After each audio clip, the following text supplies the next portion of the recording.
ನಾನು ನಾಗರಾಜ್ ಶೆಟ್ ಅಂತ ಈಗಾಗಲೇ ಉತ್ತರ ಕನ್ನಡ ಜಿಲ್ಲೆಯ ಕುಮಟಾ ತಾಲೂಕಿನಿಂದ ಮಾತಾಡ್ತಿರೋದು. ಈಗಾಗಲೇ ನಾವು ಒಂದು ಆಹಾರದ ಬಗ್ಗೆ ಒಂದು ನಿಮ್ಗೆ ಸಂಕ್ಷಿಪ್ತವಾದ ವಿವರಣೆಯನ್ನು ನೀಡ್ತಾ ಇದ್ದೀನಿ. ಈಗಾಗಲೇ ನಾವು ಏನು ನಂಜಿನ ಪದಾರ್ಥಗಳು ಏನಾದ್ರು ನಾವು ತಿಂತೀವಲ್ವಾ, ನಂಜಿನ ಪದಾರ್ಥಗಳನ್ನು ತಿನ್ನೋದನ್ನು ಆದಷ್ಟು ಕಡಿಮೆ ಮಾಡಬೇಕು. ಯಾಕೆ ಕೇಳಿದರೆ ಮತ್ತು ನಿಮಗೆ ಗಾಯ ಗುಣ ಆಗದಿರುವಂಥದ್ದಾಗಿರ್ಬೋದು.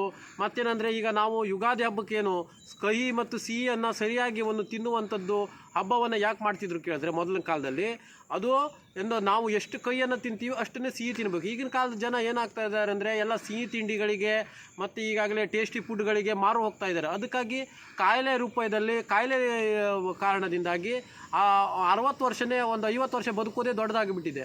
ಮೊದಲಿನ ಕಾಲದಲ್ಲಿ 100 ವರ್ಷ ಬದುಕ್ತಿದ್ರು. ಯಾಕೆ ಕೇಳಿದರೆ ಅದು ಆಹಾರನೇ ಫುಡ್ ಪಾಯ್ಸನ್ ಆಗಿ ಪರಿವರ್ತನೆ ಆಗ್ತಾ ಇದೆ. ಅದನ್ನು ನೀವು ನಿಲ್ಲಿಸಬೇಕು. ಯಾಕಂದರೆ ನಾವು ಕೈಯನ್ನು ಎಷ್ಟು ಬಳಸ್ತೀವೋ ಸಿಹಿಯನ್ನೇ ಅಷ್ಟು ಬಳಸ್ಬೇಕು. ಸಿಹಿ ಬಳಸ್ತಿದ್ರು ಪರವಾಗಿಲ್ಲ. ಯಾಕೆ ಕೇಳಿದರೆ ಈಗ ನೋಡಿ, ನಾವು ಕಾಗೆ ಯಾಕಂದರೆ ಭಾಳ ವರ್ಷ ಬದುಕ್ತದೆ. ಯಾಕೆ ಕೇಳಿದರೆ ಅದು ತಿನ್ನುವಂಥದ್ದು ಜಾಸ್ತಿ ಆಹಾರ ಕೈ ಆಹಾರ. ಅದಕ್ಕಾಗಿ ಕಾಗೆ ಮಾಂಸ ಯಾರೂ ತಿನ್ನುವುದಿಲ್ಲ. ಕಾಗೆ ಎಲ್ಲ ಮಾಂಸವನ್ನು ತಿಂತದೆ. ಅದಕ್ಕಾಗಿ ಕಾಗೆ ಮಾಂಸ ಕೈಯಾಗಿರ್ತದೆ.